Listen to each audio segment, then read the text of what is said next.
And I think for a while,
Good afternoon and welcome everyone. We're admitting just a few final folks, so we'll give it one more minute here.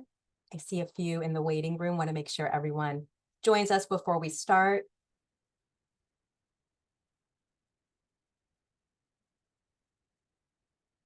Great. Thank you all for being here. My name is Julia McPherson. I'm the Vice President of Advocacy and Operations at Jesuit Refugee Service USA. Thanks for joining us as we present our newest publication, developed jointly with JRS Mexico, called Accompaniment at the U.S. Mexico Border, Conditions Report and Policy Recommendations. JRS is an international Catholic organization with a mission to accompany, serve, and advocate on behalf of refugees and other forcibly displaced persons, that they may heal, learn, and determine their own future. In 2021, we launched Caminar Contigo, a binational initiative between JRS USA and JRS Mexico that aims to address the needs of refugees, asylum seekers, and other displaced people in Ciudad Juarez, Mexico, and El Paso, Texas. This past summer, our teams came together to document current realities at the border, specifically in the aftermath of Title 42, a COVID-era public health emergency that severely restricted access to asylum. This collaborative report captures the trends observed on each side of the Ciudad Juarez-El Paso border and how these trends are impacting the lives of asylum seekers who are searching for safety and protection. During today's webinar, you'll hear from three of my colleagues, including Josh Utter, our advocacy officer here at JRS USA, Sarah Villegas, legal counsel at JRS Mexico, and Maria Torres, Director of Domestic Programs at JRS USA. Now, before we begin, I have just a few housekeeping items. Please keep yourself on mute during the presentations, and feel free to use the chat function if you have any questions while you hear and listen to everyone's presentations. We'll address those questions at the end of the event during the Q&A portion. Please also note that we're recording today's event and we'll send all registered participants a link to the recording later this week. Now I'll hand things over to our first speaker, Josh Utter.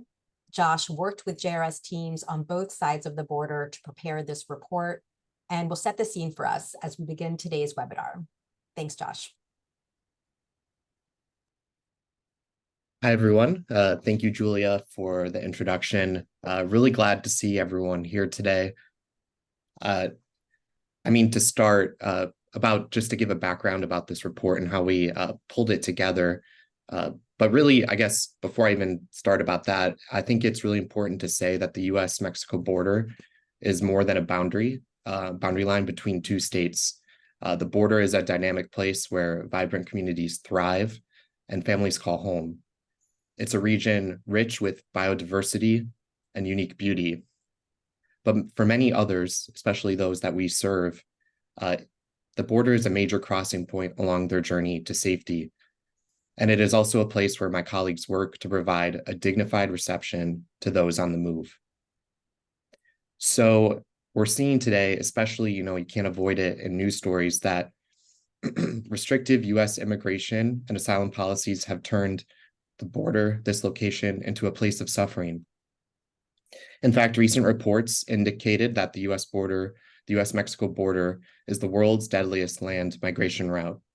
This report came from the International Organization for Migration, IOM, and they found that in 2022, 686 deaths and disappearances of migrants occurred at the border. And the reason for this is that restrictive policies cause an unnecessary loss of life by forcing people to take dangerous pathways as they cross the Sonoran and Chihuahuan deserts, as well as the Rio Grande. So when we came together with the teams between JRS Mexico and JRS USA, when we came together to write this report, we really aimed to provide a snapshot of a specific moment in time. And that was after Title 42, that restrictive public health emergency policy that was put in place to limit asylum during a public health emergency. But after Title 42 ended, we saw a dramatic difference in the number of people coming to the border and in the weeks following. And so we wanted this summer, most of this information is gathered from late May to late July with some observations in August. But we just saw a dramatic difference from the numbers before Title 42 ended to that time in the summer. And during this time, at the end of Title 42, we also saw this new asylum rule put in place immediately after the end of Title 42. This rule is put in place by the Biden administration called Circumvention of Lawful Pathways, Final Rule. And the aim of this rule is trying to stem regional migration, especially as we've seen, numbers have increased and more people are taking riskier pathways, including crossing the Darien Gap, which that in this year alone, in 2023, over 300,000 have crossed during the first 8 months, and 60% are Venezuelans. So the Biden administration put this policy in place thinking that this would create more legal pathways. But what we're seeing, and what my colleagues will share, is that this rule continues to restrict access to asylum. And these policies, these reactive policy changes to an influx of migrants without comprehensive immigration reform contribute to constantly evolving situations at the border. And we know currently that the government shared this information earlier this month, that there are over 1 million pending asylum applications. Many people have put in their asylum claim, but they're still waiting to know what will be their status in the U.S. And it's critical that the U.S. government finds a way to address this backlog, to provide more, safety and legal pathways for these individuals who are hoping to find refuge and protection in the U.S. So we wrote this report, keeping in mind that the U.S. must continue to uphold refugee law and promote the dignity of asylum seekers. So as we go forward in this webinar, my colleagues Sarah and Maria will share more what they're seeing from their perspectives from JRS Mexico and Ciudad Juarez, as well as JRS USA based in El Paso. But as you know, the border region, it's a very dynamic place. People are coming and going, crossing between both sides. And that's the work of JRS too, is being on both sides of the border, providing that holistic binational response that's really focused on compassionate, comprehensive, and humane treatment. So with this said, I'm going to pass it over to my colleague, Sarah, from JRS Mexico, who will share a little bit more about JRS Mexico's perspective from Ciudad Juarez. So I hand it over to you, Sarah. Thank you, George, and thank you everyone for joining today. And I'm going to share a little bit of what is happening on this side of the border in Ciudad Juarez. And I would like to start by telling you that so far this year, we have attended around 848 persons, mainly from Mexico, Venezuela, and Honduras. And it's from this accompaniment that we can share this information with you. Well, the first thing is what happened this summer after the end of the Title 42 and the full entrance of the CBP-1 Act. We noticed that there's a strange relationship between the entry of CBP-1 and the change in the way that the organized crime in Mexico operates. And this summer, we started watching that the conditions of security for migrant and locally displaced persons changed, putting at risk the security of people traveling to the northern border of Mexico. And asylum seekers are forced to have to take dangerous routes. Most notably, persons arriving in Ciudad Juárez have reported being kidnapped in different states in Mexico. As we know, since the start of their pathway, when the persons exit their countries or their places, they face serious threats. But now, the most dangerous place to cross, even more than the Darien Gap, as they say, is Mexico. Kidnaps are happening in states like Chiapas, Veracruz, Coahuila, Durango, and of course, Chihuahua. And migrants are kept for undetermined time without liberty until the ransom is paid. And the question that we have now, and we are currently like asking ourselves, is what happens with those persons who can pay, and we still have no answer. Another problem that came along or apart sometimes came together with the kidnaps are the extortion, robbery, gender-based violence, includes sexual violence, forced labor, and many others. And one of the effects of all these crimes against migrant persons is that their documents can be missing, robbed, or destroyed, which affects those persons who already have a CBP-1 scheduled appointment. And also in this problem, we can see that the physical, economical, and psychological effects, such as weight loss, lack of appetite, excessive tiredness, feeling of persecution, and many others. In the other hand, we have noticed that there is limited access to public services, formal work, and justice. This is not new.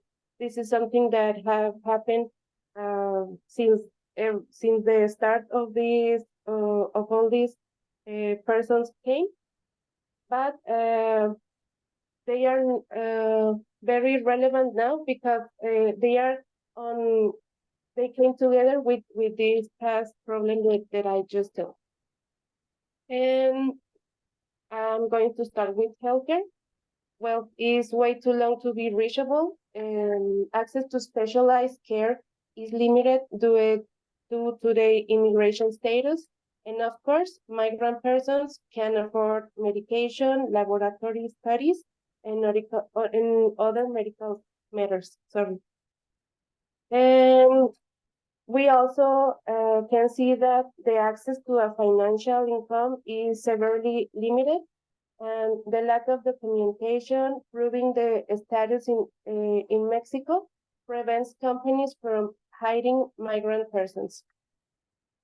Besides, it is almost impossible for migrants to access justice in Ciudad Juárez, since they don't have support or warranty of safety. Most of the time, the persons who have committed the crimes threaten migrants and tell them that basically that they have eyes and ears everywhere. And other of the things that we are facing now, that we faced on the last summer is that the shelters have limited capacity, forcing the migrants to occupy public spaces or living on streets. Is that we have seen hundreds of persons that are living on the streets and they are making like improvised camps with the lack of safety and sanitary measures.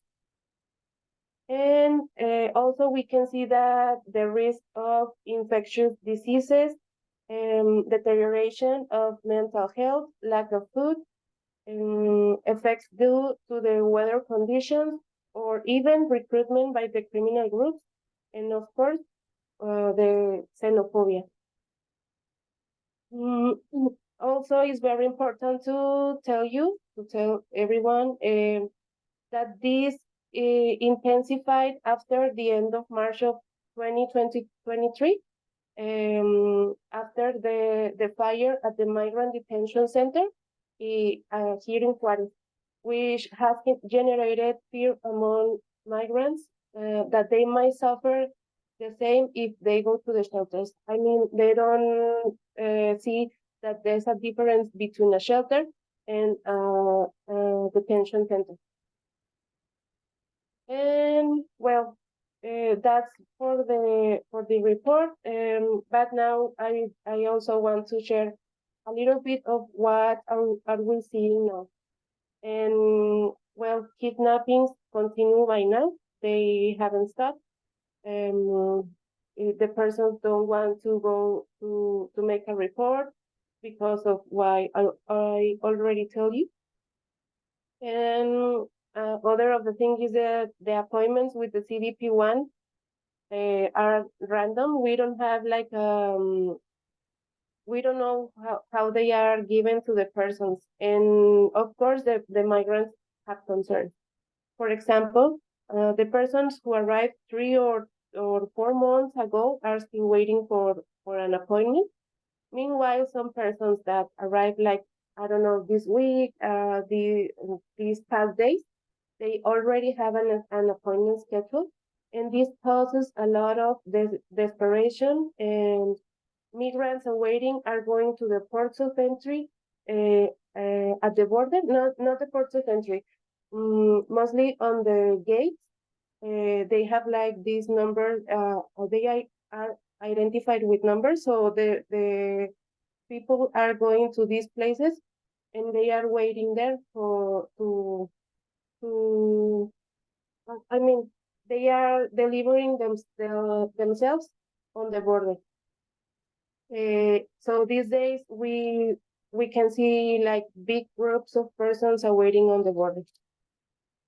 So so far, well, this is what we wanted to share with you and what we are seeing on this side of the border. And now we will hear from Maria, who will share who will share her perspective from JRS USA. Thank you.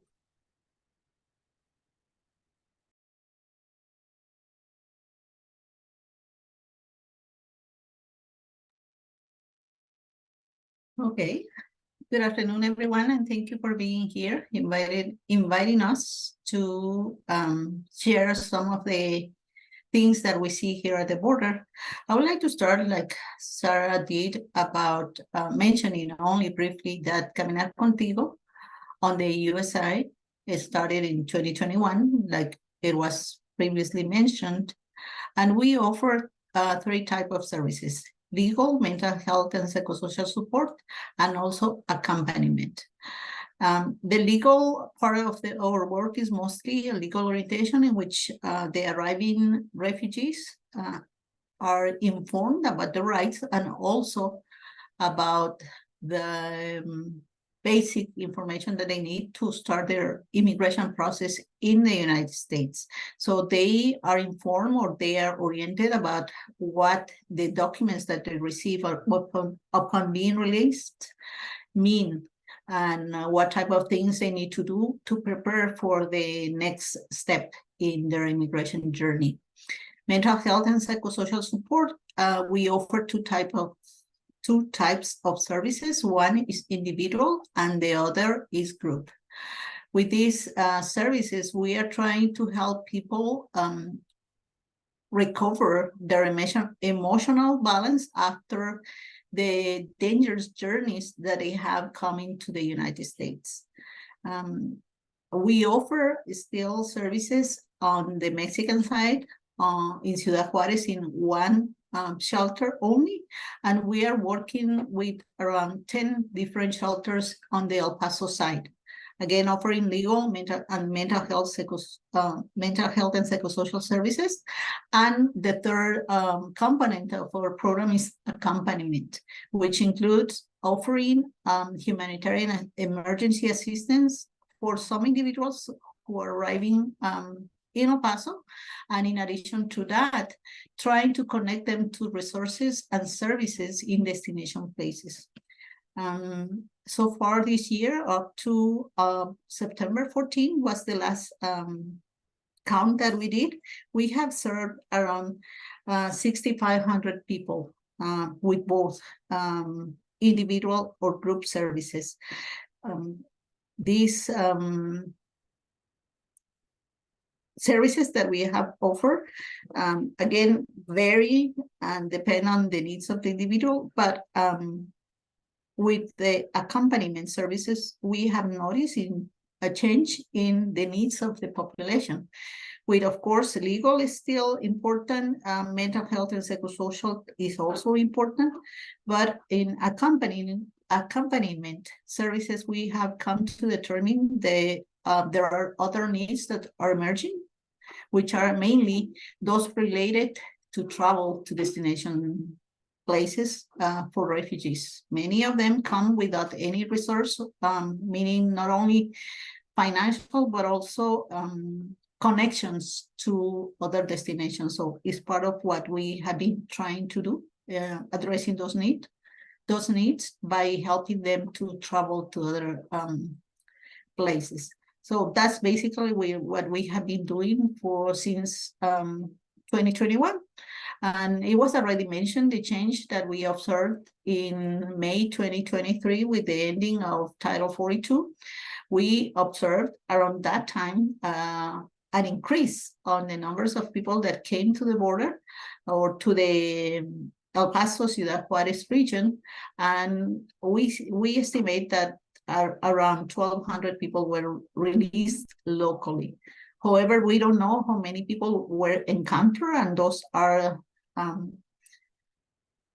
labels that are used locally for determining how many people show at the border and how many people are actually entering the country. So those releases were of people who showed at the border, but also entered the country. So again, 1,200 around, the number was around 1,200 people that we saw. But we don't know how many encounters there were. Like George mentioned, the Title 42 that expired in May 11 was replaced, but this new rule that is called circumvention of lawful pathways that I'm not going to explain. I'm not a legal expert, so it is too complicated to talk about it in a brief presentation. So around the May 11, the ending of the Title 42, there was this expectation that there was going to be a large increase in numbers, but it didn't happen. It was expected in a way that the city of El Paso was put in an emergency. It was declared an emergency was declared, and for that. Because of that, the county opened shelters, the city was ready, all providers were on alert, but it didn't materialize. The numbers did not increase as expected, but on the contrary, we saw numbers below what we had seen before. So you will see that information in the report, for which I'm not going to talk in detail about those numbers. But recently we checked that until August, by the end of August, the numbers have started to come up again. In August, we were able to determine that around 10,000 people were released in El Paso. What we are seeing, or what we saw at the time, is a trend where most of the people that are coming into the country are coming from Venezuela and other South American countries such as Peru, Ecuador, and Colombia. We have seen some Haitians still coming, but the number in Central Americans decreased for some weeks, but now is increasing again. And I have mentioned before that many Venezuelans, or many people that we have identified recently, come without resources and connections, and it's something that we are trying to address. Again, this belongs to the ending of Title 42. Currently, we again are seeing increasing numbers. The need still is present of people coming without resources.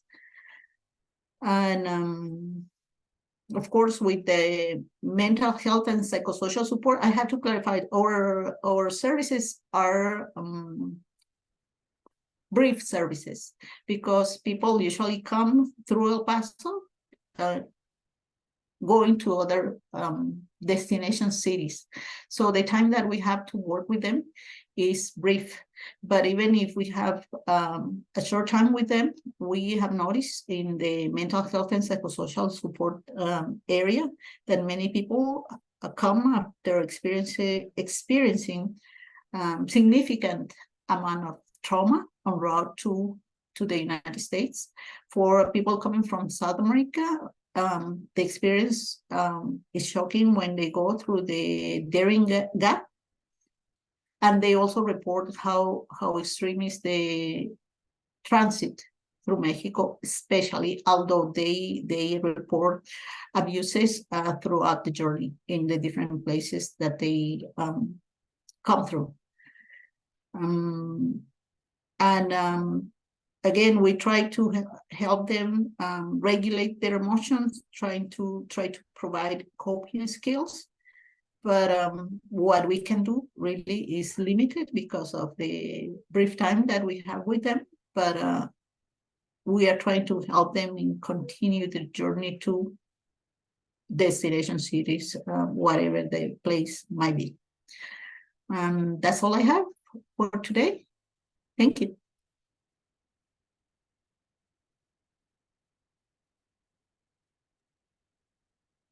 And now this is going to to George or Julie. Coming back to me, Maria, thank you again for sharing your perspective from the team in El Paso. And thank you, Sarah, for sharing the perspective of the team in Ciudad Juarez. And again, just some context. I know that there, in recent months, from the end of Title 42 to the introduction of this final rule, which placed certain pathways that migrants and asylum seekers have to follow for legal entry into the U.S. So this includes, as was mentioned, the CBP-1 app, which is where an individual has to schedule an appointment using this app, where they put in their information, and that they have to then wait for the appointment to be scheduled.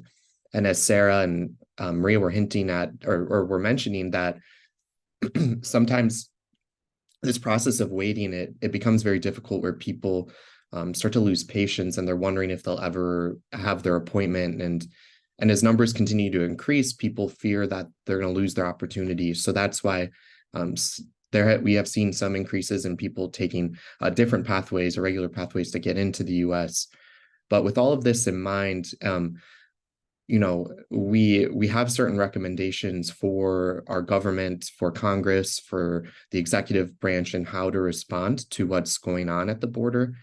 And these recommendations we really hand to you as advocates, or as individuals who work in policy and advocacy work, is that we hope you can take these and help use these recommendations to frame your conversations with policymakers, and how we should move forward. So to start, for JRS USA, for JRS Mexico, and for all of JRS, we really, advocate for the human rights, for the dignity of all those who've been forced to leave their home. So that's why we recommend that the U.S. government, that the Mexican government as well, protect the right to asylum by adhering to refugee law, which, you know, is an international agreement between many different countries that are focused on protecting those individuals and families who have been displaced, and also eliminating barriers to seeking asylum at ports of entry. So, you know, we're happy to see that when we saw the end of, you know, remain in Mexico, which was a policy during the Trump administration, to the end of Title 42, but the current rule places these restrictions on asylum seekers and migrants that they have to first seek asylum in another country before they can do so in the U.S., or they have to use CBP-1, and they have to provide a reason why they can't use CBP-1 if they don't have access to a phone or a smartphone that allows them to use the app. So this places the burden on the asylum seeker to have to prove why they couldn't use the app. And as Sarah mentioned, this results in some people forming lines at the border where they're given a number, and hopefully their number will be called where they're able to present themselves at the port of entry without a CBP-1 appointment. But that goes into the second recommendation, where we, you know, encourage the government to increase the availability of CBP-1 appointments to decrease waiting time for individuals and families in dangerous and vulnerable situations. Maria and Sarah have shared with me too that, you know, some individuals, they are afraid to leave shelters in Ciudad Juarez due to what they experienced along the way, that they fear they might be targeted by groups who had already extorted them or who had assaulted them. So there's this fear, and when people have to keep waiting, it only increases that tension and then that stress. And so that's why we really recommend that we increase the availability of those appointments. We also have heard, you know, from individuals that we work with that we need to address CBP-1's language barriers and technological glitches to make sure that there's an equitable access for individuals requesting an appointment through the app. Currently, it's only available in 5 languages, but we know people come to the border from all parts of the world. And so it's really important and that we make sure that they are able to use that app in the language that they speak. So we really encourage the government to address those issues as well. But one thing that we also are really paying attention to, especially Maria's team, who's working in El Paso or Las Cruces, New Mexico, what they're seeing is, or they're going into these shelters that are providing refuge to asylum seekers and migrants who have managed to cross the border.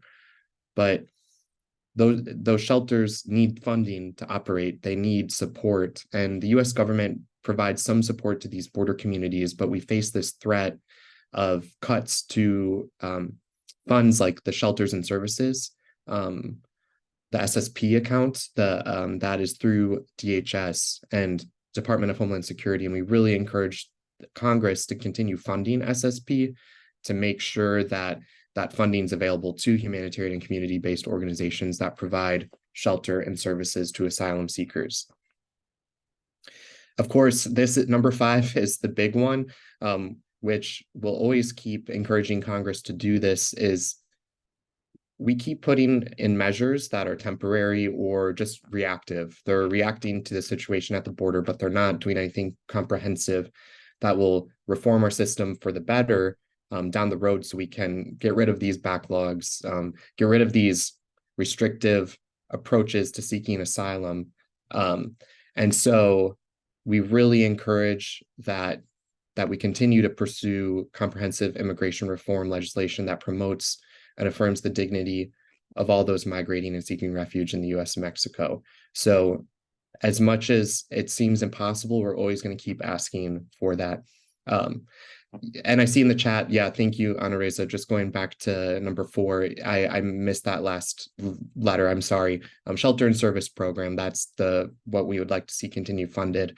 And it does come from FEMA, but we also know that down the road, DHS is really going to continue to, it's important that they continue to fund it.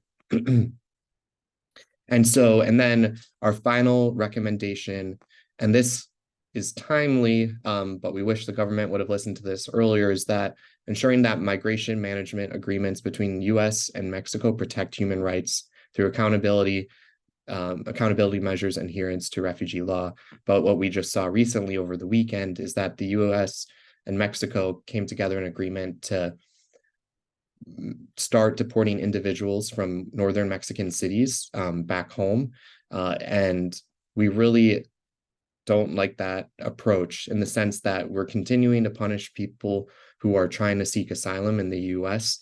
and then we're deporting them back to the danger that they had fled.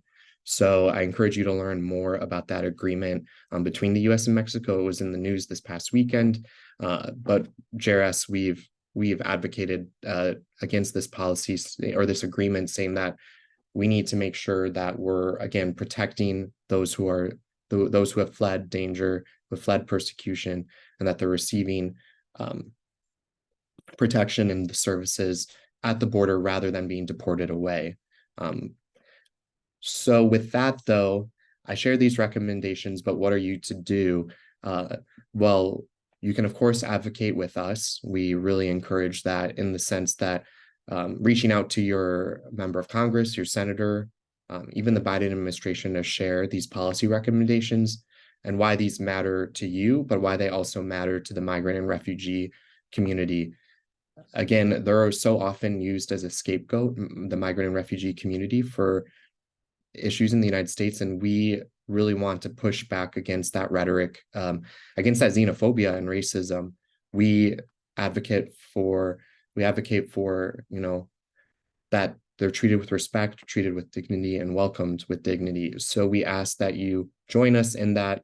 In the chat, we shared a link that you can, of course, advocate with us and send an email to your representative. So that's one way.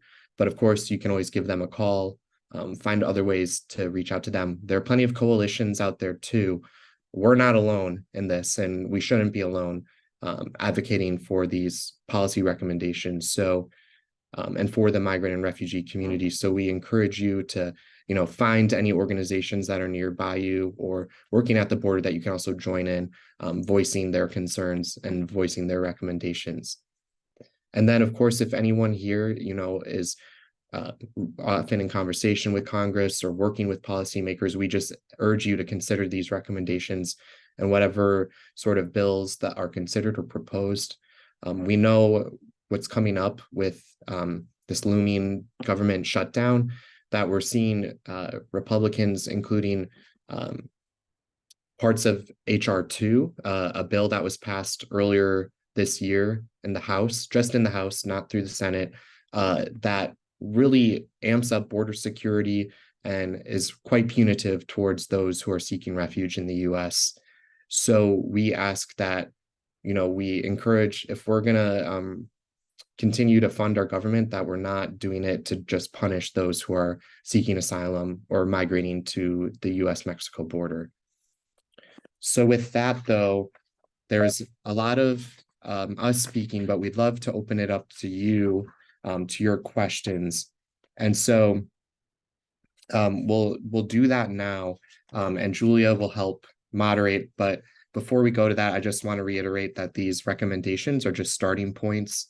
And while we encourage Congress and the rest of the U.S. government to keep having conversations with organizations like JRS to form policy that reflects the actual situation at the border, so that means we just hope that they continue to work with JRS, with other organizations at the border, that we can actually address the real situation instead of fear-mongering and scapegoating those who are in vulnerable situations. So with that, Julia, I'll pass it all over to you. Great. Thank you so much, Josh. And thank you to Sarah and Maria for sharing your perspectives and the realities at the border. And we have a great group of folks here with a lot of experience as well. So thank you all for joining in on the conversation. If you have a question, feel free to enter it in the chat. You can also, if you'd like to get off mute, feel free to go to the reactions button at the bottom of the screen and you can raise your hand, and I'm happy to call on you as well. It looks like Jessica, one of our partners at St. Louis University, has a question, Josh, about some of the legislation. You mentioned HR 2. Are there any other specific bills that we're watching? I know there's one maybe from Representative Escobar that we might want to mention, or other key people that we should be thinking about through our advocacy work.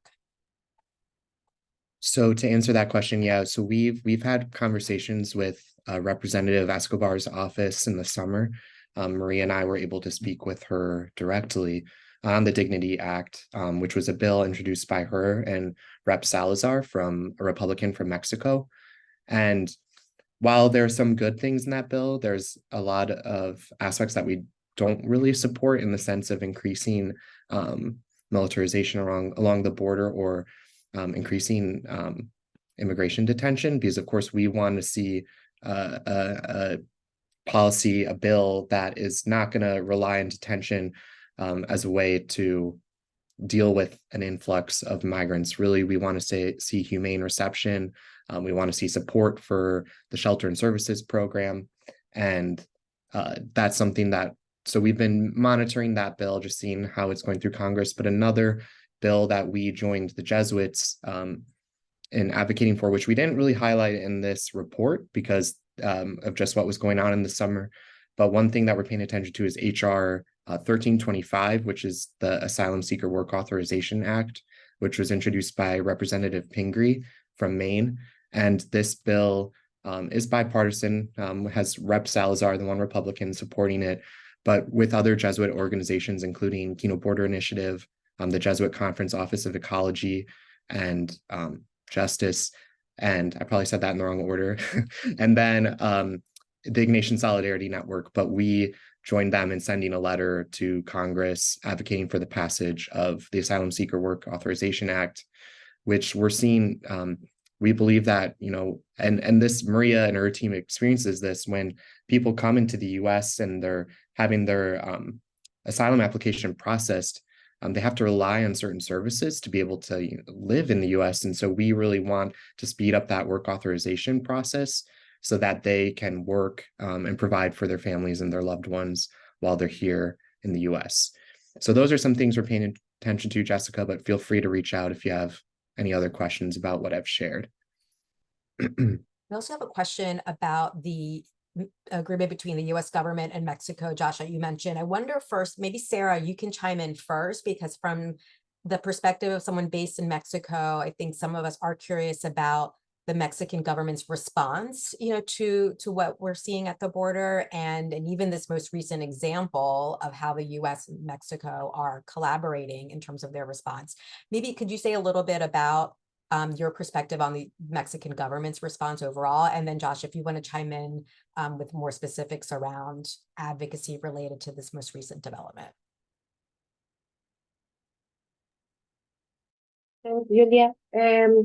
Well, but now I think that we don't have a complete response from the authorities from Mexico, and that has been like something that happens every time, and they act when everything is just here and everything is about to like explode.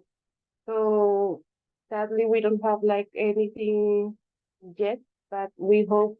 We are urging, and the other NGOs are trying to, or the government to act. That's what I can say.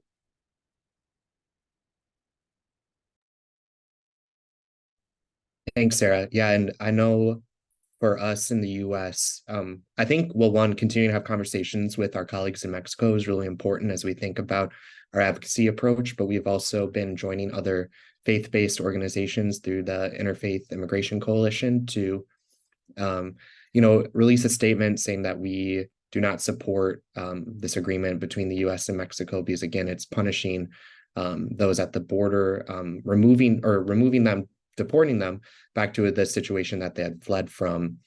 And we know that those who are working at the border, that they're trying to provide services to a large number of people, but deporting people isn't the answer. It should be more funding.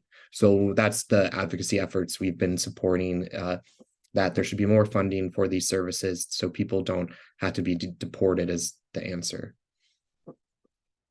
Thank you both. We also have a question about state legislation or state-focused advocacy versus federal advocacy. And I can say that for JRS writ large here in the US, we do focus our advocacy at the federal level, mostly because of limited capacity and in terms of the kind of impact we can have at the federal level versus the state level.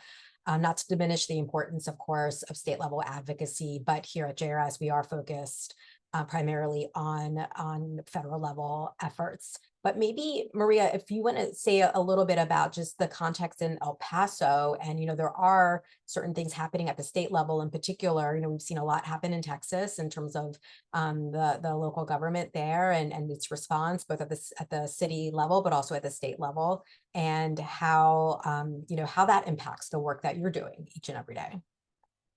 Yes, probably people in this group might be familiar with the position of at the state level, which is really, I would say, anti-immigrant in how people are trying to be prevented from entering the country, and of course any initiative that might go against that really doesn't go too far. At the local level, El Paso has been a welcoming city for a long time. It's always the intention of opening doors for people. Of course, I'm generalizing, but in general terms, people are open to welcoming the refugees. So the city, the county are working in trying to offer as much support as possible by opening shelters where people, those that are not able to find a space in the local shelters that are usually run by churches. Now that we have increasing numbers, they can go to other shelters that are being opened by, again, city and county to be able to deal with the individuals not being in the street. So given the weather, given the conditions in which they travel, so they the city, the county are trying to offer that assistance. Again, the locally is you can see or you can perceive more of a welcoming attitude than against. As far as I remember, I don't see much local initiatives or legislation that tries to prevent them from coming. Is just again welcoming them. Maria, there's actually another question for you.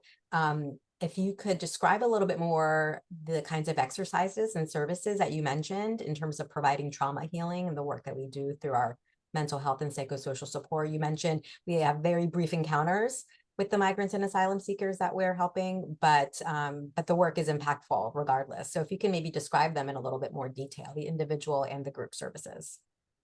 Yes, individually, well, let me start with the group, because what happens is the first service that we are able to offer is group work. People who arrive in the shelters, we gather them to start talking about immigration, the different emotions that they experience through the trajectory that they bring, and how that might have an effect not only on the individuals, but on the families and the groups that are traveling.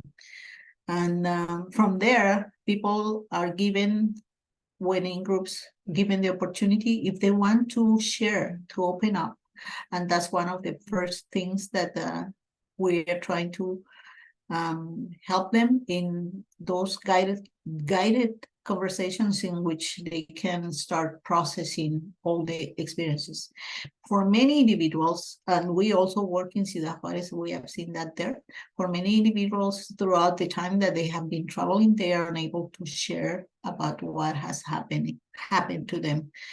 They haven't had the opportunity to have a safe space to talk and to start processing. That's the first very basic thing that they could do. So they have every emotion and every thought, every idea bottled up inside of them. And so they get a release from being able to share. And again, that might be facilitated by them initially being in groups. And from there, they usually come to us on the side to start talking about the individual experiences and the individual needs that they might have.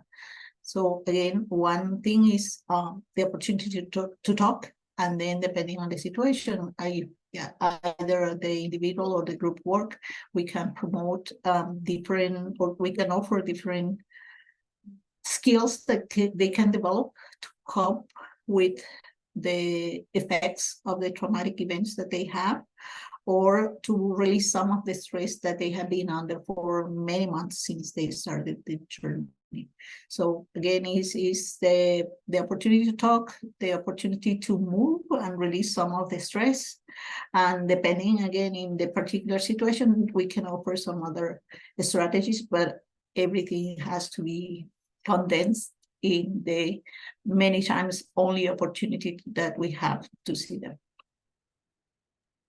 Thanks, Maria.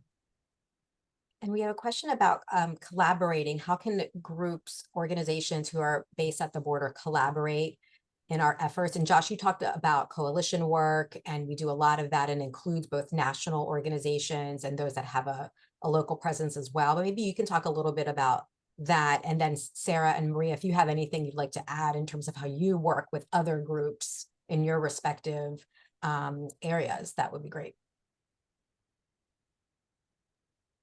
So yeah, just to start, I think the one thing that, you know, for advocacy purposes, you know, sharing information, joining coalitions, those are really important. And of course, like for us, you know, we're not direct beneficiaries of the SSP program, but we of course advocate for that because our partners are running those shelters and receiving that funding from FEMA. And down the road, we want to see more of that funding, so those shelters can continue to operate in the capacity they are. So I think that's really important that we, you know, of course, try to support the other organizations that are out there advocating for their services to continue. But I think, again, it's really building a strong network across the border is really important for us, you know, but even within JRS, working across the border between JRS Mexico and JRS USA, that it's not just us doing our own thing, and that it's a conversation between the two offices. And I think that just reflects the greater reality is that we should really strive to work as much together and coordinated in a coordinated way between different groups. But Maria and Sarah, I'll pass it off to you if you had any thoughts on that question.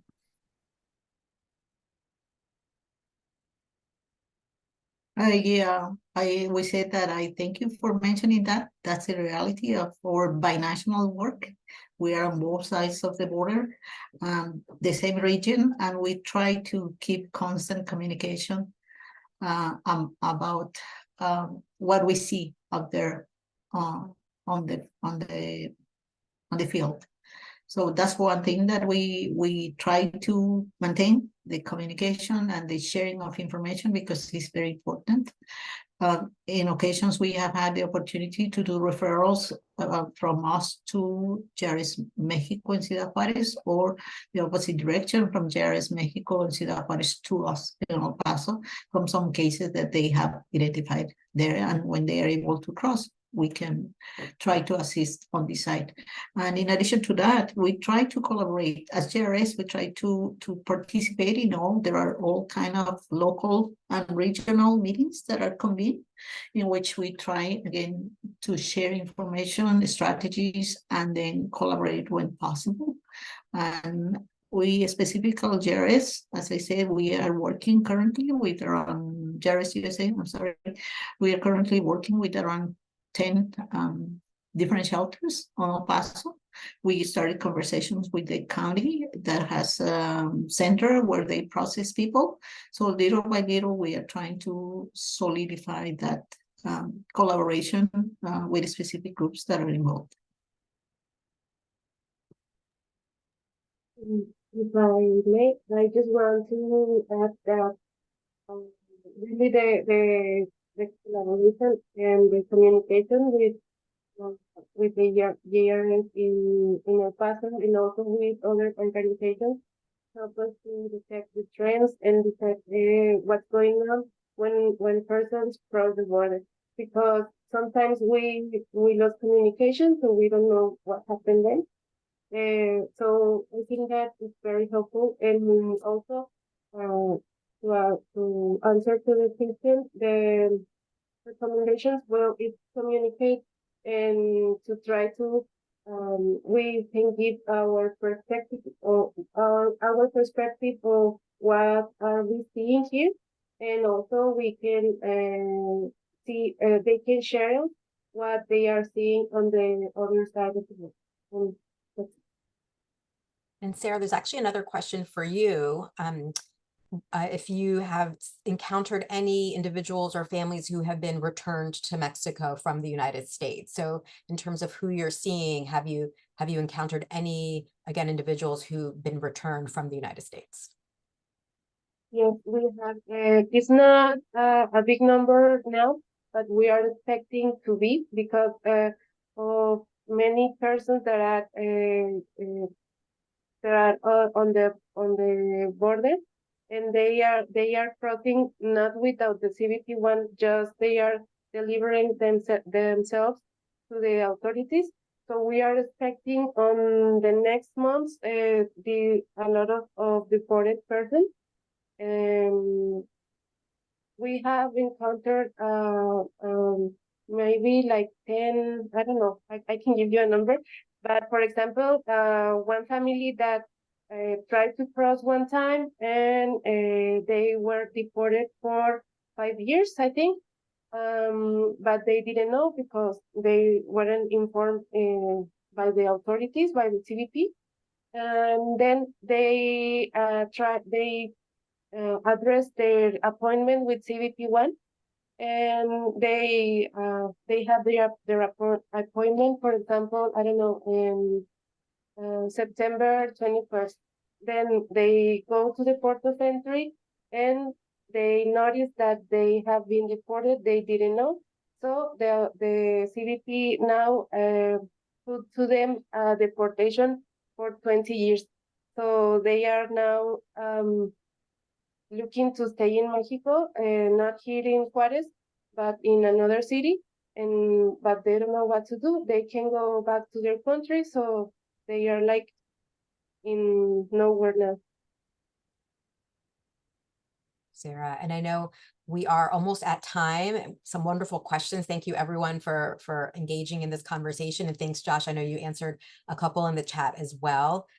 We are just part of this Jesuit network that is working on these issues, and again, part of these coalitions that are working on these issues. So thank you to everyone who's contributing to this larger effort. I think we'll drop in the chat my email address and also Josh's. If you have any questions, feel free to email us directly, and we're happy to answer those questions, happy to continue collaborating. As I mentioned at the top of the hour, we will circulate a link to the recording of this event to all registered participants. So feel free to circulate that link once you receive it, and to stay in touch as we continue working in solidarity on these issues. So thank you again to everyone for joining, and thank you to our speakers, Josh, Sarah, and Maria, for being with us today. Hi, everyone. Thank you. Yes, good night. Thank you.